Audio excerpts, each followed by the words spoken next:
मुलांनो, आता आपण अणूविषयी ज्या शास्त्रज्ञांनी सिद्धांत मांडले त्यांची थोडक्यात माहिती घेऊ.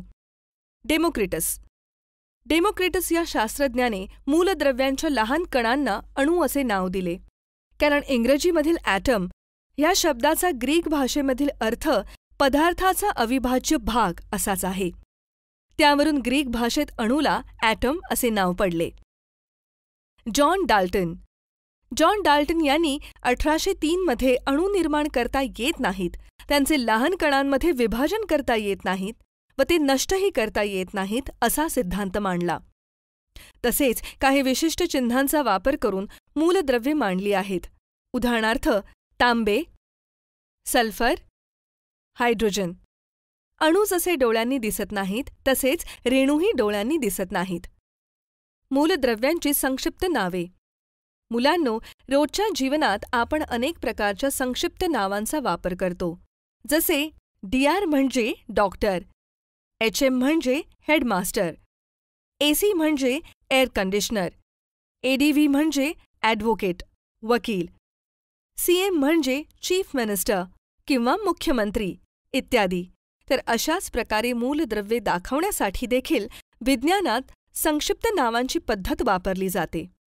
मूलद्रव्यांसाठी संज्ञा वापरण्याची पद्धत बर्झेलियस या शास्त्रज्ञाने केली. मूलद्रव्यांसाठी वापरण्यात येणारी संज्ञा ही मूलद्रव्यांच्या नावाचा संक्षेप करून बनवलेली असते. प्रत्येक मूलद्रव्याची संज्ञा इंग्रजी मुळाक्षरांचा वापर करून दर्शवतात. जेव्हा 2 किंवा अधिक मूलद्रव्यांच्या नावांमध्ये पहिले अक्षर सारखे असते तेव्हा अशा मूलद्रव्यांची संज्ञा लिहिण्यासाठी अक्षरांची जोडी वापरतात. उदाहरणार्थ कार्बनसाठी C तर क्लोरीनसाठी Cl वापरतात.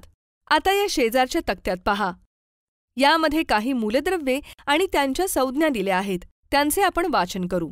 मूलद्रव्य संज्ञा: hydrogen H, helium He, lithium Li, beryllium Be, boron B, carbon C, nitrogen N, oxygen O, fluorine F, neon Ne, sodium Na, magnesium Mg, aluminium Al, silicon Si, phosphorus P, sulphur S, chlorine Cl, अर्गॉन Ar, potassium K, calcium Ca, tungsten W, अर्गेंटम Ag, Aurum Au.